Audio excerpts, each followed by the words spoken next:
លោកគ្រូចាយលុយឲ្យតឡាការតែម្នាក់50រៀលហ្នឹងតែពាក្យបដិងម្នាក់50រៀលហ្នឹងយកពួកយើងរាប់ម៉ឺនដុល្លារនោះ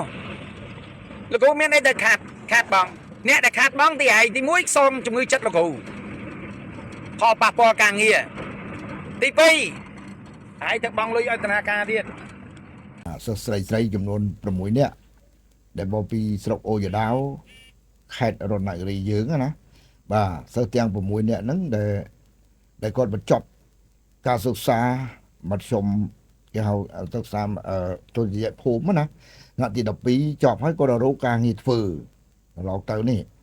បាទមិនយូរទេរយៈពេល2ខែកន្លងផុតទៅនេះបាទប៉ុន្តែពេលដែលគាត់ស្វែងរកការងារធ្វើវាស្រាប់តែឃើញគេបង្ហោះ website បាទ website ហ្នឹងគឺគេរើសគ្រូបង្រៀនហៅថាអប់រំក្រៅប្រព័ន្ធណាសាលាឯកជនបាទសាលាឯកជនហ្នឹងគឺសាលាអន្តរគេហៅ event នេះអន្តរជាតិ event នេះឯកជននៅដែលមានទីតាំងច្រើនណាស់ឬសូគាត់និយាយហ្នឹងម្ចាស់សាលាហ្នឹងនាយកហ្នឹងគឺឈ្មោះសឿនសាទបាទលោកសឿនសាទហ្នឹងគាត់បើកសាលាបរិញ្ញាឯកជនអប់រំក្រៅប្រព័ន្ធហ្នឹងគឺមានរហូតដល់4ខេត្តឯណោះនៅទូទាំងខេត្តរដ្ឋនៅទូទាំងប្រទេសរាជាណាចក្រកម្ពុជាយើងហ្នឹងណាបាទយើងនិយាយតែខេត្តរតនគិរីមួយចុះបាទ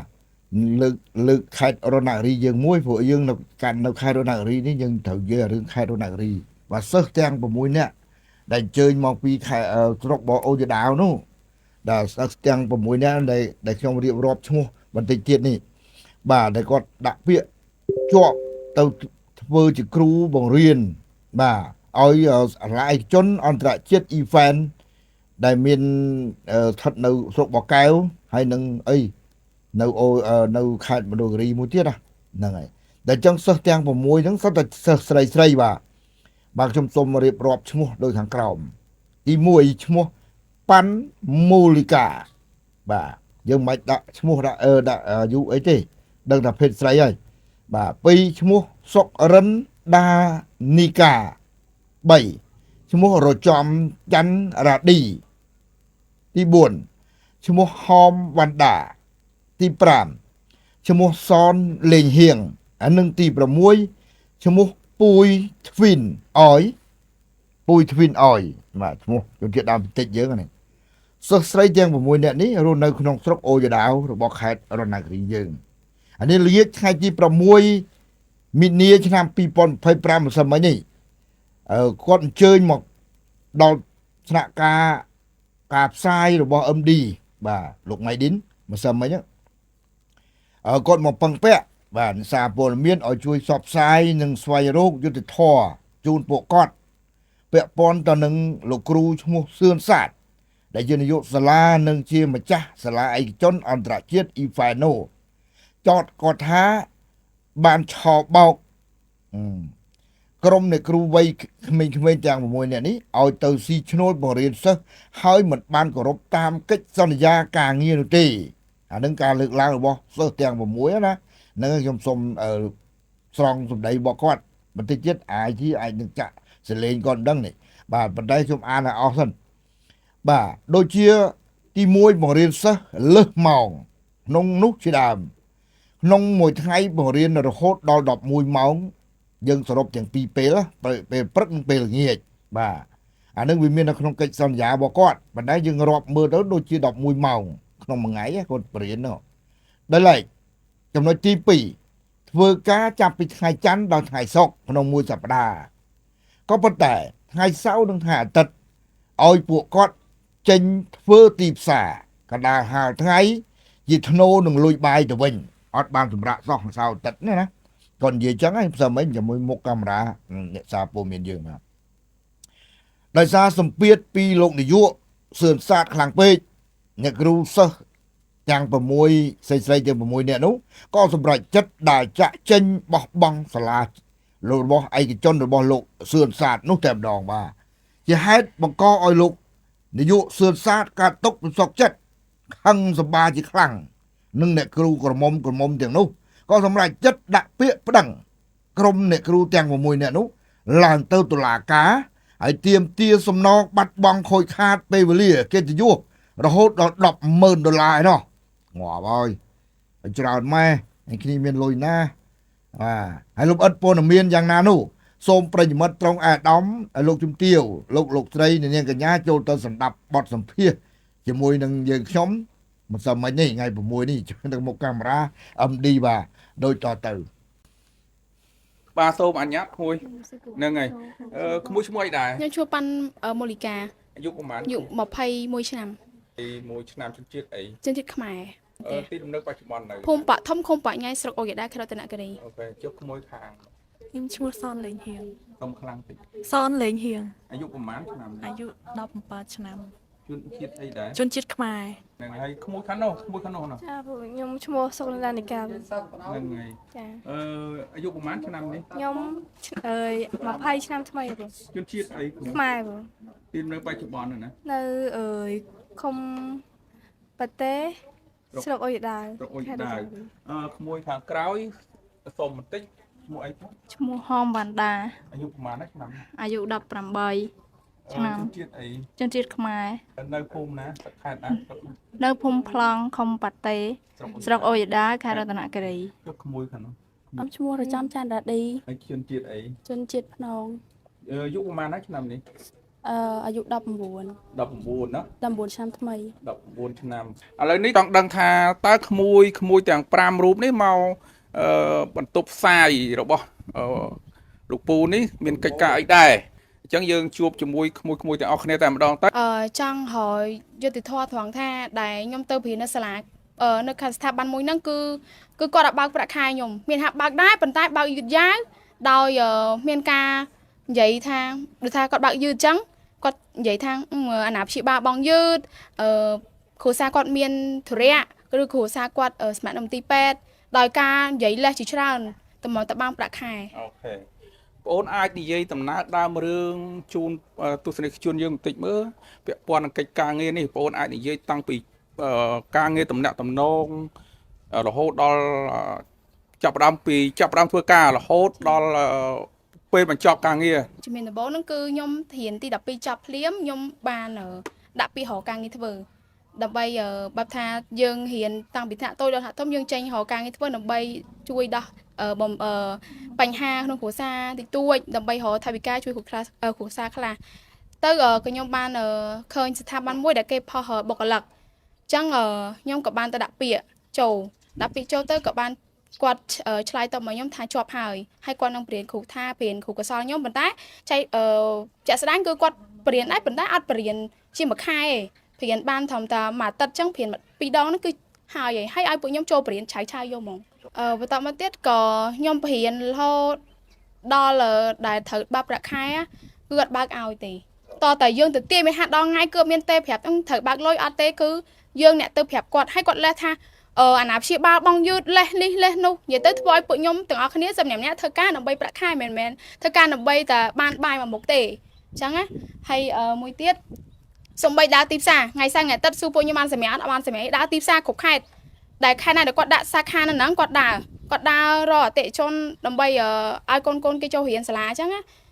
ដល់ពេលហើយ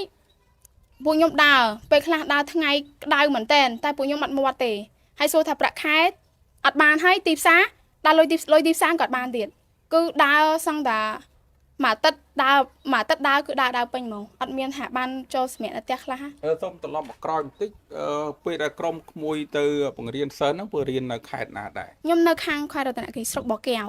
ខេត្តរតនគិរីស្រុកបកែវចុះក្មួយផ្សេងទៀតក្មួយនេះ ខ្ញុំនៅមណ្ឌលគិរីស្រុកពេជ្ររដា នៅដល់មណ្ឌលគិរីនៅចុះក្មួយខាងនោះ ខ្ញុំបកែវមួយគាត់ អូនៅបកែវចុះក្មួយខាងនេះ ខ្ញុំនៅខេត្តមណ្ឌលគិរី មណ្ឌលគិរីខេត្តមណ្ឌលគិរីចុះក្មួយនេះ ខ្ញុំនៅខាងបកែវដែរតែគាត់ផ្ទេរទៅមណ្ឌលគិរី ទាំងអស់ប្រហែលអ្នកក្រុមក្មួយដែលមានបញ្ហាជាប់មិនដឹងនៅតុលាការ6ណា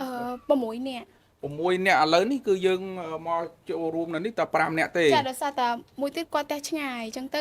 គាត់ទៅចតជិះម៉ូតូផងអញ្ចឹងគាត់ទៅមុន ឈ្មោះអីម្នាក់ទៀត ឈ្មោះពុយទ្វីន ពុយទ្វីនគាត់បង្រៀននៅខេត្តណា នៅខាងរតនគិរីដែរស្រុកបកែវដូចគ្នាដែរ ស្រុកបកែវខេត្តរតនគិរីទេហើយចង់បញ្ជាក់ទៀតលោកគ្រូដែលនាំក្មួយទៅបង្រៀនសិស្សដតីយកកម្រៃ ពីសិស្សដតីហ្នឹងគាត់ឈ្មោះអីលោកគ្រូហ្នឹង អឺសឿនសាទ សឿនសាទហើយនៅក្នុងសាលាគាត់ដែលឈ្មោះសាលាដែលក្មួយបង្រៀនហ្នឹងឈ្មោះនឹងដាក់ឈ្មោះអីគេសាលា សាលាអន្តរជាតិEFAN event ចា សាលាអន្តរជាតិ event តើក្មួយមានដឹងទេថាសាលាហ្នឹងវាមានច្បាប់អនុញ្ញាតពីក្រសួងអប់រំអីត្រឹមត្រូវដែរទេ មុននឹងចូលហ្នឹងក៏ខ្ញុំអាចនិយាយថាគិតលឿនពេកដោយសារតែខ្ញុំជាគិតថាចាប់ទី12ហើយគិតថារកការងារធ្វើទៅបានប្រាក់ជួយគ្រួសារខ្លះអញ្ចឹងណាតែចាប់ដល់នេះយកដឹងថាតើសាលាគេស្តង់ដារឬមិនស្តង់ដារយកបានប៉ុណ្ណឹងឡើយហ្នឹងតែបើខ្ញុំបានដឹងគឺអាហ្នឹងឮខាងប៉ុស្តិ៍គាត់និយាយដែរថាសាលាគឺអត់មានជាលិខិតបញ្ជាក់ថាសាលាហ្នឹងស្របច្បាប់ឬមិនស្របច្បាប់ទេ ទួយទៅបង្រៀនហ្នឹងបង្រៀននៅក្នុងខែប្រមាណឆ្នាំប្រមាណក្មួយមានចាំអី ខ្ញុំរៀនចាប់ពីថ្ងៃទី7ខែ11 2024 2024រហូតដល់ ថ្ងៃ24ថ្ងៃ24ខែ1 2025 ទាំងអស់គ្នាដូចគ្នាដែរអញ្ចឹងណាមូលហេតុអ្វីដែលនាំឲ្យក្មួយទាំងអស់គ្នាហ្នឹងចាក់ចេញពីសាលាហ្នឹងហើយឈប់បង្រៀនសិស្សបន្តទៀតតើមានមូលហេតុអីប្រឈម ដោយសារទី1គឺគាត់និយាយអត់ច្បាស់លាស់ជាមួយបុគ្គលិកអនុបាលបុគ្គលិកទាំងអស់ដែលគាត់និយាយថាបើកថ្ងៃនេះបើកថ្ងៃនោះបែបថាប្រាក់ខែអត់ច្បាស់លាស់មួយបុគ្គលិកហើយគាត់លេះដូចនិយាយពីលើមកអញ្ចឹងថាលេះថាអាណាព្យាបាលបងយឺតអាណាព្យាបាលនេះជាពាក់គាត់ប្រហែលខ្ញុំអត់ដឹងទេតែគ្រាន់ថាគាត់លេះបែបនិយាយចេញមកកុហកទាំងស្រុងហ្មងកុហកថាថ្ងៃនេះថ្ងៃនោះដើម្បីប្រាក់ខែពួកខ្ញុំហើយពួកខ្ញុំត្រូវការប្រាក់ខែដែរអញ្ចឹងចាំថ្ងៃនេះថ្ងៃនោះគឺខ្ញុំអត់ចង់បានទេហើយសាលាគឺព្រៀនមានថាក្នុងមួយថ្នាក់ខ្ញុំនិយាយតាមត្រង់ថ្នាក់មួយថ្នាក់គឺបរៀនណាគ្រូតែមួយក្នុងម្នាក់រៀនខ្មែរអ្នកខ្លះទៅរៀនខ្មែរដែរទី1ទី2អ្នកខ្លះទៅទី3ទី4នឹងគ្រូតែមួយសឹងតែគ្រប់សិស្សគ្រប់ថ្នាក់ហ្មង អញ្ចឹងមានន័យថាក្នុងគ្រូម្នាក់ហ្នឹងបង្រៀនជាច្រើន ថ្នាក់ទី1រហូតដល់ថ្នាក់ទី5អញ្ចឹងទៅ ចា រយៈពេលក្មួយបង្រៀនហ្នឹងរយៈពេល2ខែមែនទេ ចា រយៈពេល2ខែហ្នឹងមានបានបើកប្រាក់ខែម្ដងដែរអត់ទេ សម្រាប់ខ្ញុំគឺខ្ញុំបានបើកប៉ុន្តែបើកនឹងដោយតែខ្ញុំទេដោយយកលេសថាចេះថាចុះម្ដងបើកបាន10000 20000 40000 50000 100000 20000តម្រាំតែដាច់អស់មួយខែ ខែប្រហែលចាំខែរបស់ ខ្ញុំ 80000 800,000ហើយបើកម្ដងហ្នឹងមិនបាន800,000ទេ អត់បានទេ ហើយបើកហ្នឹងបានគ្រប់2ខែឬក៏បាន មួយខែហ្នឹងចូលខែថ្មីទៀតលោះខែថ្មីទៀត អញ្ចឹងមានន័យថាធ្វើការរយៈពេល2ខែហ្នឹងបើកបានតែមួយខែទេហើយមួយខែហ្នឹងគឺបើកអាចអួលទៀត ចា ហ្នឹងហើយចុះក្មួយផ្សេងទៀតដូចគ្នាអញ្ចឹងអត់ទេ ចាដូចគ្នាបង មានពាក់ព័ន្ធនឹងការស្នាក់នៅការរស់នៅប្រចាំថ្ងៃពេលក្មួយបំពេញការងារនៅក្នុងសាលាហ្នឹងតើការស្នាក់នៅឬក៏ការបង្រៀនហ្នឹងខាងក្មួយទាំងអស់គ្នាមានផលពិបាកយ៉ាងម៉េចខ្លះក្មួយអាចនិយាយបាទ ចាការបង្រៀននោះនៅខាងសាខាខ្ញុំនៅមណ្ឌលគិរីគឺខ្ញុំនៅ2នាក់អ្នកគ្រូអញ្ចឹងទៅមកសាលាគឺត្រូវនៅតែ2នាក់ទេនៅ2នាក់សាលាហ្នឹងវាសាលាឈើហើយមានផ្នែកម្ខាងវាឈើពុកទៀតអញ្ចឹងត្រូវនៅតែ2នាក់ហើយអត់មានវាថាសុវត្ថិភាពអីហ្មងចារឿងហ្នឹងហើយរឿងបាយទឹករឿងបាយទឹកអាហ្នឹងខាងសាលាគេបាននិយាយថានឹងផ្ដល់ឲ្យ2ពេលក្នុងមួយថ្ងៃអញ្ចឹងមួយថ្ងៃបាន2ពេលអាហារថ្ងៃត្រង់ហើយនឹងពេលល្ងាចអញ្ចឹងនៅក្នុងរឿងបាយទឹកហ្នឹងមួយថ្ងៃខ្ញុំទទួលបានពេលខ្លះ 8000 ពេលខ្លះ10000អាហ្នឹងទៅតាមដែលគេផ្ដល់ឲ្យមកក្នុងមួយថ្ងៃអញ្ចឹងដោយសារតែខ្ញុំនៅខាងខេត្តមណ្ឌលគិរីហ្នឹងនៅស្រុកពេជ្ររ៉ាដាសិតតែបងប្អូនអ៊ីស្លាមដែលខ្ញុំរស់នៅអញ្ចឹងគាត់មានលក់របៀបដូចខ្មែរយើងត្រូវមានសាច់ជ្រូកមានអីអញ្ចឹងតែខាងនោះក៏អត់ទេមានតែសាច់គោហើយពួកខ្ញុំមួយថ្ងៃអញ្ចឹងទទួលបានលុយដើម្បីយកទៅទិញម្ហូប 8000 អញ្ចឹងឥឡូវគិតពីថ្ងៃ 4000 ល្ងាច 4000 អញ្ចឹងលុយ 4000 យើងអាចយកទៅទិញសាច់យកទៅធ្វើម្ហូបបានតែអញ្ចឹងរឿងហូបចុកគឺពិបាកមែនតើ ចុះភ្លើងទឹកយ៉ាងម៉េចដែរ រឿងទឹកនឹងភ្លើងនៅពេលខ្លះនៅពេលដែលគាត់អត់បានបង់ឲ្យគេអញ្ចឹងគឺអាសាដាច់ភ្លើងដាច់ទឹកនៅពេលខ្លះខ្ញុំនៅតែ2នាក់ស្រីៗអញ្ចឹងគឺត្រូវដេកអត់ភ្លើងទៅយប់ធ្វើដល់ ខ្លះដុតទៀនក៏មានដែរ អូខេចុះក្មួយផ្សេងទៀតមានផលពិបាកអញ្ចឹងដែរ ដូចគ្នាពូកន្លែងខ្ញុំវិញគឺសាលាគឺពេលខ្លះរបងអីអត់មានត្រឹមត្រូវទេហើយសោកន្លែងចាក់បន្ទប់គេងក៏មានត្រឹមត្រូវដែរហើយនិយាយទៅអត់មានសុវត្ថិភាពហ្មងហើយកន្លែងបើស្បីភ្លើងវិញគឺមានការផ្ដាច់ម្ចាស់ផ្ទះគឺគេផ្ដាច់អត់ឲ្យនៅហ្មងហើយខ្ញុំនៅមួយអ្នកគ្រូដឹងអីស្រីនៅ2នាក់ហើយដុតទៀនផងពេលខ្លះទៅមួយទឹកទាំងល្ងិតក៏មានដែរ ដោយសារខ្ញុំព្រៀនចប់ម៉ោងល្ងាច7ជាងហើយសម្រាប់អាហារវិញគឺក្នុងមួយថ្ងៃគឺគាត់ឲ្យ10000គ្នា4ទៅ5នាក់10000ផឹកពីផឹកដល់ល្ងាច ចុះការសន្យារបស់គាត់ហ្នឹងពីដំបូងហ្នឹងវាដូចគ្នានឹងអញ្ចឹងដែរទេយើងមកនិយាយពីការសន្យារបស់គាត់រវាងយើងនិងគាត់ សន្យាបែបថាគាត់ឲ្យអាហារ2ពេលមែនប៉ុន្តែជាក់ស្ដែងគឺយ៉ាងថាវាអត់គ្រប់គ្រាន់សម្រាប់ពួកខ្ញុំហ្មងណាចាកន្លែងស្នាក់នៅមានប៉ុន្តែអត់សុវត្ថិភាពបើគាត់ជាតកែប៉ុន្តែគាត់អត់មានទំនួលខុសត្រូវទៅលើបុគ្គលិកដោយនិយាយបែបថាដូចនិយាយកុហកដោយមិនបានរលល្បិចនិយាយធ្វើម៉េចឲ្យតែបុគ្គលិកនៅមួយគាត់ហ្នឹងទៅ គាត់មានអីបន្ថែម ពួកគាត់ឲ្យពួកខ្ញុំព្រៀនហ្នឹងរយៈពេល2ខែជាងហ្នឹងគាត់អត់ដែរមកហៅពួកខ្ញុំទៅពូអត់ដែរមកមើលសុខទុក្ខយើងថាយើងមិនឬក៏យើងខ្វះខាតអីត្រូវការអីបន្ថែមគាត់អត់ចុះមកតំណតំណងដល់យើងមើល នៅមានទៀតរឿងដើរទីផ្សារហ្នឹងគាត់ថាយើងត្រូវបរៀនពីច័ន្ទដល់សុក្រប៉ុន្តែនៅសៅរ៍អាទិត្យយើងត្រូវចុះទីផ្សារឡោះរាល់អាទិត្យហ្មងហើយបើសិនជាចុះទីផ្សារបើថ្ងៃណាដែលគាត់ឲ្យយើងសម្រាប់សៅរ៍អាទិត្យអត់ចុះទីផ្សារទេគឺយើងអត់ទទួលបានបាយទឹកទេយើងត្រូវចេញខ្លួនឯងហើយទៅធ្វើការគេនៅពេលដែលសៅរ៍អាទិត្យអត់បានទទួលអាហារពីគេតែគេឲ្យយើងទេហ្នឹងយើងត្រូវយកលុយពីអ្នកផ្ទះអញ្ចឹងធ្វើការរាល់ខែត្រូវឲ្យអ្នកផ្ទះផ្ញើលុយឲ្យហ្នឹងធ្វើការអត់បានលុយហើយនៅអស់លុយអ្នកផ្ទះតែចំណាយទៅឲ្យយើងទៀត អូអញ្ចឹងថ្ងៃសៅរ៍ថ្ងៃអាទិត្យហ្នឹងបើសិនជាយើងអត់ចូលទីផ្សារទេគេអត់បើកលុយបាយឲ្យយើងទេ ចាគេឲ្យលុយបាយទេ អីចុះទីផ្សារហ្នឹងឆ្ងាយដែរទេ ឆ្ងាយឆ្ងាយមូលហេតុដែលខ្ញុំចេញហ្នឹងមិនមែនខ្ញុំគ្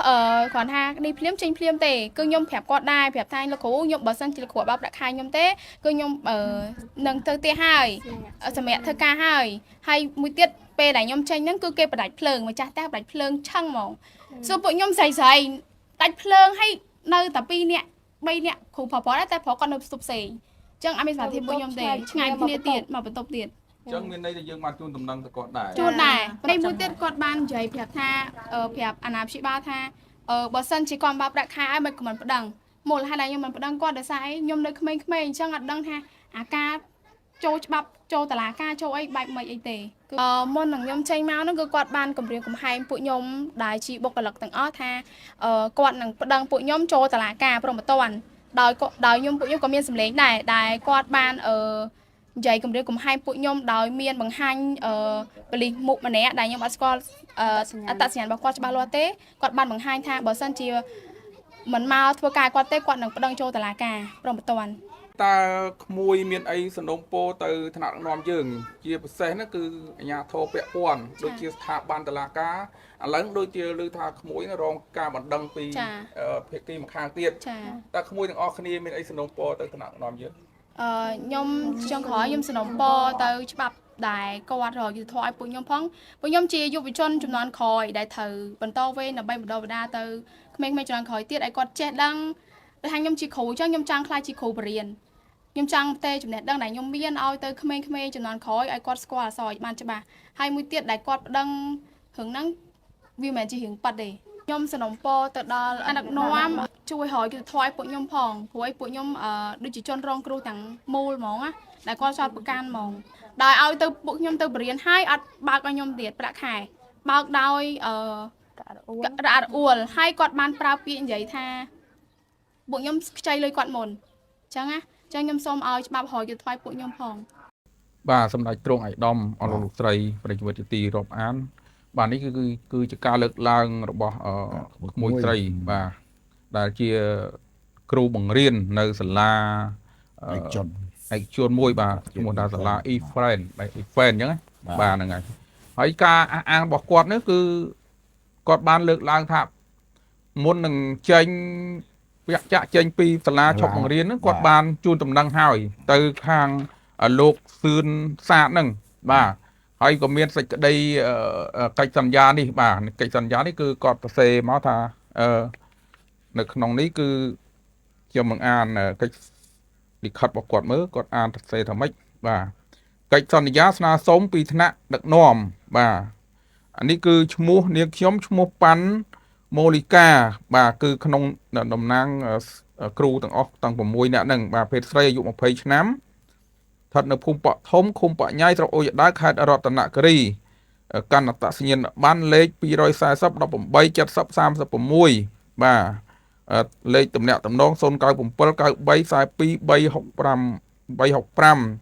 365 ស្នើសុំទៅលោកនាយកសាលាសូមឲ្យលោកនាយកសាលាបើកប្រាក់ខែឲ្យបុគ្គលិកឲ្យទៀងទាត់បាទឲ្យទៀងទាត់មិនឲ្យហួសបាទមិនឲ្យហួសថ្ងៃហើយគ្រប់ចំនួនប្រសិនបើក្នុងករណីបើកប្រាក់ខែឲ្យនាងខ្ញុំយឺតឬលើសថ្ងៃកំណត់បាទនាងខ្ញុំនឹងសុំបញ្ឈប់កងត្រាមុនពេលកំណត់ដោយគ្មានលក្ខខណ្ឌបាទនេះគឺជាលិខិតរបស់ខាងអ្នកគ្រូបាទអ្នកគ្រូក្មេងៗហ្នឹងគាត់ដាក់ទៅខាងនាយកសាលាគឺដាក់ទៅលោកសឿនសាទប៉ុន្តែលិខិតនេះតាមអ្វីដែលយើងដឹងហ្នឹងគឺលោកសឿនសាទបានទទួលហើយប៉ុន្តែបែរជាគាត់ច្រានចោលវិញបាទច្រានចោលវិញដោយគាត់សរសេរលិខិតថ្មីមកតែលិខិតថ្មីហ្នឹងគឺនៅក្នុងអត្ថន័យលិខិតថ្មីហ្នឹងគឺយើងអានឲ្យដូចជាដាក់បន្ទុកបន្ថែមទៀតទៅលើគ្រូវ័យក្មេងហ្នឹងបាទហើយមូលហេតុដែលក្មេងអ្នកគ្រូក្មេងស្រីហ្នឹងលាឈប់ចាក់ចេញឈប់បង្រៀនហ្នឹងមូលហេតុចម្បងគឺពាក់ព័ន្ធនឹងប្រាក់បៀវត្សនឹងឯងហើយលើថាអត់លុយហ្នឹងខ្ចីម្ដង 120,000 ហ្នឹងបាទរហូតដល់ដាច់ខែទូទាត់ទៅអស់បាទដល់ខែថ្មីទៀតអត់បើកឲ្យទេបាទអញ្ចឹងគាត់បង្រៀននឹងរយៈពេល2ខែនឹងតាមការលើកឡើងមកគាត់នឹងបង្រៀនរយៈពេល2ខែបណ្ដាយបើកបាន1ខែទេខែដំបូងហើយខែដំបូងហ្នឹងគឺខ្ចីទៀតណាលោកលីវណ្ណៈបាទហើយនៅក្នុងនឹងយើងក៏បានទទួល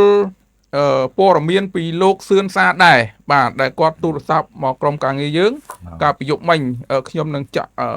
សម្លេងបន្តិចព្រោះសម្លេងគាត់នឹងវាវែងពេកបាទអញ្ចឹងយើងមិនអាចយកទាំងស្រុងបានទេបាទហៅឡូមេសូបងបាទមេសូខាងណាបងខ្ញុំនាយកសាលារៀន event ដែលខ្ញុំបានតាំងដំណឹងពីបងមួយគាត់ឲ្យលេខទូរស័ព្ទបងឯងមកខ្ញុំតាក់ទងនឹងក្មេងៗ 6 7 នាក់ដែល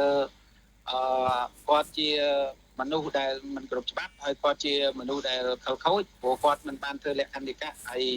មុននឹងខ្ញុំដាក់ពាក្យបណ្ដឹងទៅតុលាការហ្នឹងគឺខ្ញុំមានឯកសារច្រើនណាស់ដែលស្នើសុំឲ្យគាត់ចូលបម្រើការងារវិញតែគាត់អត់ប្រមាថគាត់លក្ខណៈគាត់ចង់ឲ្យសាលាខ្ញុំខូចគេឈ្មោះខូចអីចឹងណាគាត់អត់យល់ពីផ្លូវច្បាប់ព្រោះគាត់ជាបុគ្គលិកហ្នឹងសិតតែបុគ្គលិកចុះកុងត្រាមកខ្ញុំហើយគាត់ឈប់ភ្លាមទៅហើយការដែលគាត់និយាយទៅកាន់បងហ្នឹងគាត់និយាយយកល្អខ្លួនដល់ថ្ងៃបើកប្រាក់ខែគាត់នៅបើកប្រាក់ខែទេគឺតម្រូវឲ្យគាត់ចុះកិច្ចសន្យាឲ្យបានត្រឹមត្រូវគាត់រត់ចោលការងារនិយាយចំនេះគាត់រត់ចោលការងារតែម្ដងហើយខ្ញុំទទូចទុកពេលឲ្យគាត់2សប្តាហ៍សម្រាប់ចូលខ្លួនដល់ស្រ័យតែគាត់អត់នៅទេដោយសារខាងហ្នឹងខ្ញុំនឹងគ្រួសាររបស់ខ្ញុំនៅពេទ្យគុណភាពការប្រពន្ធខ្ញុំទៅឆ្លងទលេដោយសារគាត់បែកទឹកគ្រោះអញ្ចឹងគាត់ខ្ញុំនៅពេទ្យជិត2ខែអញ្ចឹងណាបងណាហើយ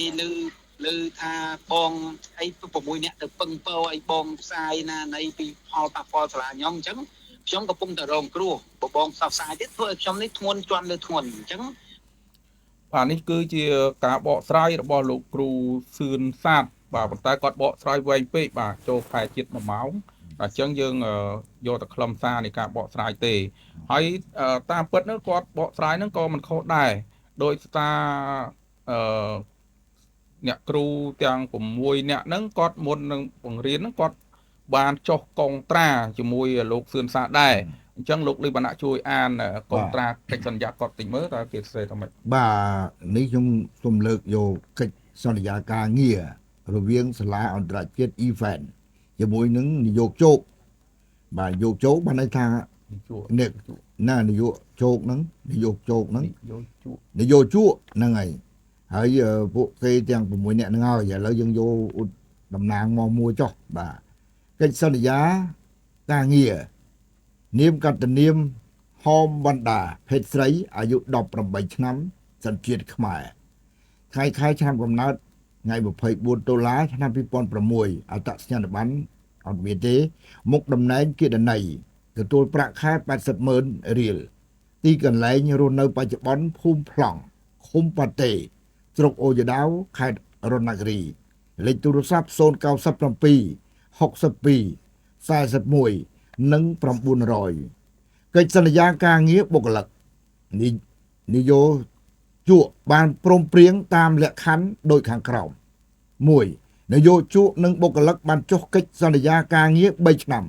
ដែលគិតចាប់ពីថ្ងៃទី14វិច្ឆិកាឆ្នាំ2024នេះតទៅ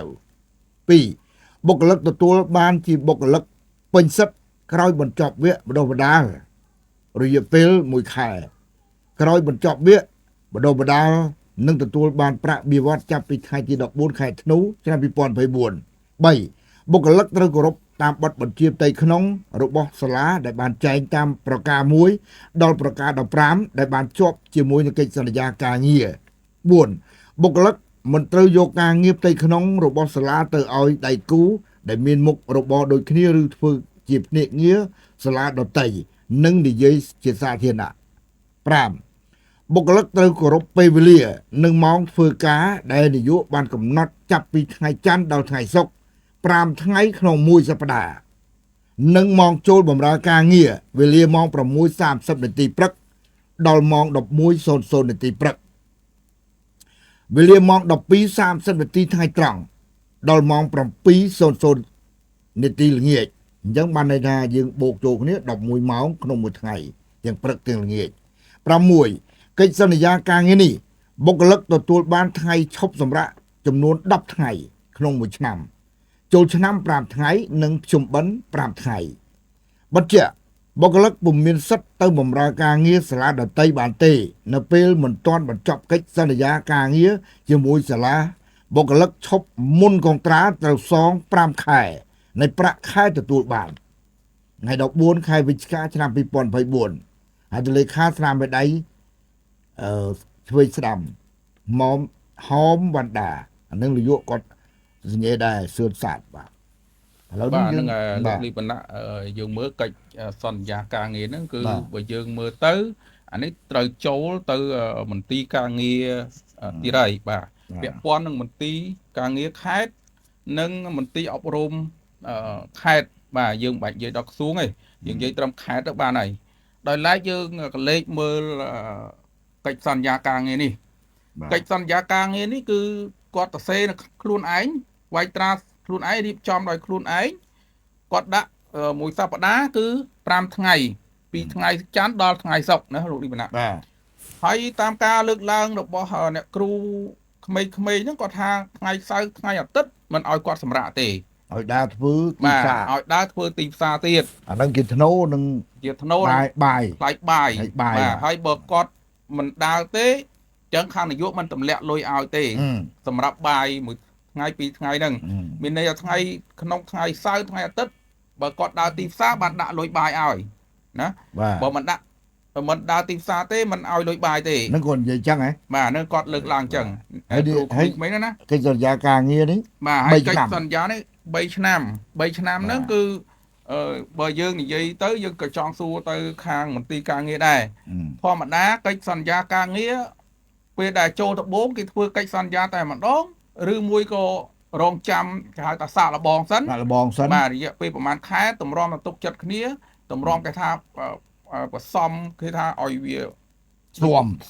ណាបាទឲ្យវាស៊ាំឲ្យដឹងចិត្តគ្នាហើយខាងនយោបាយ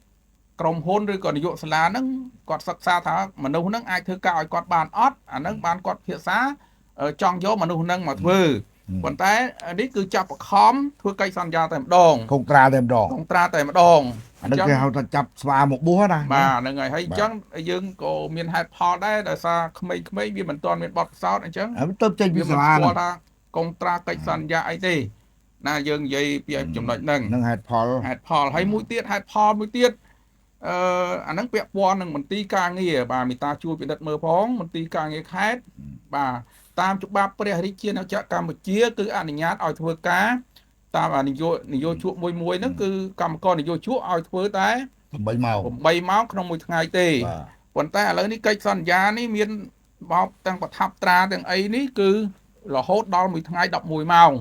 ពាក់ព័ន្ធនឹងកិច្ចសន្យានេះតើខាងមន្ទីរការងារទទួលយកបានដែរអត់ណាកិច្ចសន្យានេះអាចរំលោភច្បាប់រដ្ឋធម្មនុញ្ញរបស់ព្រះរាជាណាចក្រកម្ពុជាដែរឬមួយយ៉ាងម៉េចអាហ្នឹងខាងមន្ទីរការងារមេតាជួយពិនិត្យមើលផង បាទពាក់ ហើយ ព័ន្ធ សា នឹង នេះ សាលា មានបិទ logo ទៀតខាងក្រោយ បាទហើយមួយទៀតពាក់ព័ន្ធនឹងសាលានេះគឺខ្ញុំបានតាក់ទងទៅលោកឡុងសុវង្សបាទប្រធានមន្ត្រីអប់រំស្រុកបកែវបាទស្រុកបកែវគាត់បានឆ្លើយតបមកខ្ញុំថាសាលានេះមិនបានចុះបញ្ជីឬក៏គាត់មិនទាន់បានទទួលឯកសារណាមួយពាក់ព័ន្ធនឹងផ្លូវច្បាប់ទេមានន័យថាសាលានេះមិនទាន់មានច្បាប់ត្រឹមត្រូវទេចុះហេតុអ្វីបានជាអាជ្ញាធរនៅស្រុកបកែវនេះលោកអនុញ្ញាតឲ្យសាលាលើកផ្លាកបើកសាលាយ៉ាងចង្អេងចង្អាងយ៉ាងនេះហើយរហូតដល់បន្ទុះរឿងបាទបន្ទុះរឿងរហូតដល់ហៅថា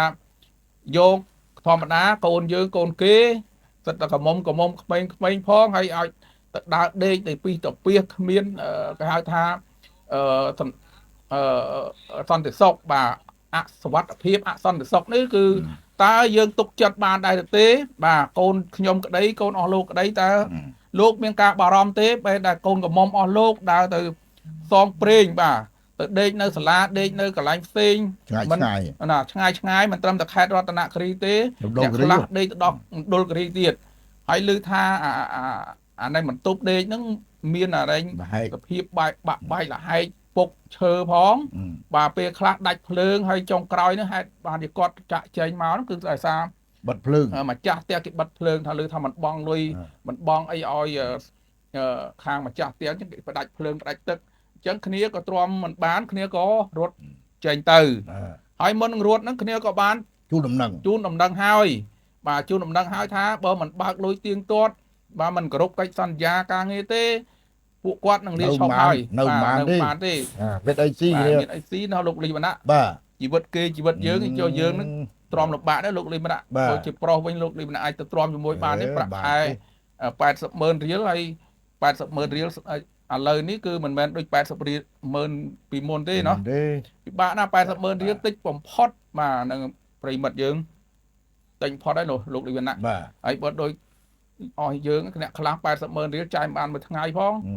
ដល់អញ្ចឹងគាត់ខ្វះមុខខ្វះក្រោយគាត់ខ្ចីមានបញ្ជីខ្ចី 20,000 30,000 20,000 តម្រាំបាទយកមកដោះស្រាយហើយប្អូនស្រីមួយនោះគាត់ថាបងខ្ចីបានអីស៊ីបាទបងខ្ចីបានអីស៊ីបាទហើយប្អូនស្រីមួយនោះគាត់លើកឡើងថាសុំលុយអ្នកផ្ទះទៀតឲ្យអ្នកផ្ទះផ្ញើលុយទៅឲ្យអ្នកផ្ទះផ្ញើលុយទៅផ្ទះលុយឥឡូវហ្នឹងប្រិយមិត្តយើងតាមព័ត៌មានដែលយើងទទួលបានហ្នឹងគឺលោកគ្រូ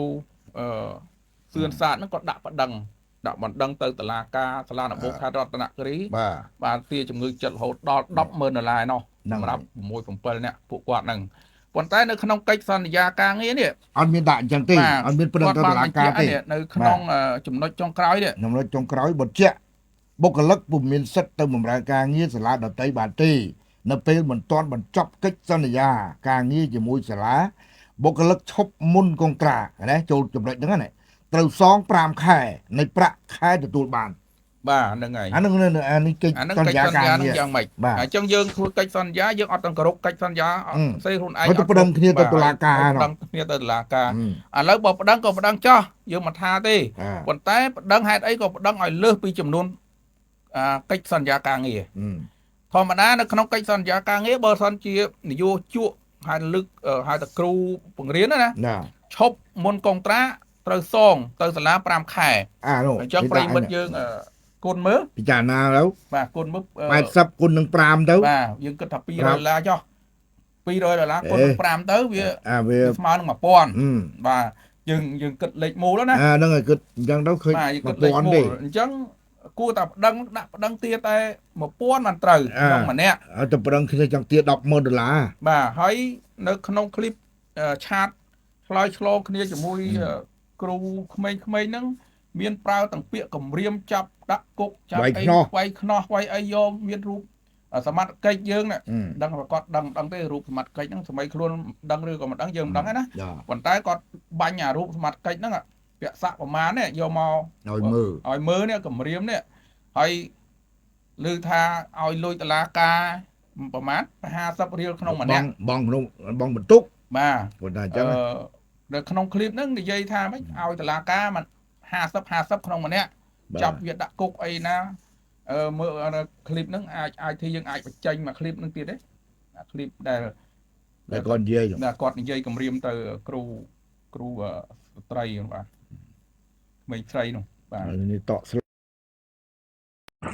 លោកគ្រូចាយលុយឲ្យតឡាការតែម្នាក់50រៀលហ្នឹងតែពាក្យបណ្ដឹងម្នាក់50រៀលហ្នឹងយកពួកយើងរាប់ម៉ឺនដុល្លារនោះលោកគ្រូមានអីទៅខាតបងអ្នកដែលខាតបងទីឯងទី1ខ្សងជំងឺចិត្តលោកគ្រូផលប៉ះពាល់ការងារទី2ហើយទៅបងលុយឲ្យធនាគារទៀតឥឡូវទៅមកឥឡូវទៅការងារនៅខាងមេបៃទៅនៅខាងបកកែវទៅលោកគ្រូប្រាប់ថាលោកគ្រូឲ្យឯងមេម៉ាលោកគ្រូផឹងយកឯងមកកំពង់ចាមតែបុបិតមេបៃក៏យកឯងមកនៅកំពង់ចាមដើម្បីឲ្យកាន់ការងារនៅក្បែរលោកគ្រូទៅហើយលោកគ្រូខំតសើថាការងារធ្វើការល្អចំណាប់ចំនួនដល់ពេលអូនឯងអត់យកកលៈទេសៈអញ្ចឹងអូនឯងលោកគ្រូនេះពាក្យបណ្ដឹងទៅនេះមេខ្លោងគឺម៉ូនីកាហើយតែពាក្យបណ្ដឹងចូលដល់តុលាការហើយគេហើយមើលគេគ្រាន់តែជេរបចោផងគេនៅវាយខ្នោះគេហៅដាក់សារ៉ែនៅចូលទំនាំឯងបោះបោបិទសាលារត់ចោលអត់ទទួលខុសត្រូវលើការងាររបស់គេ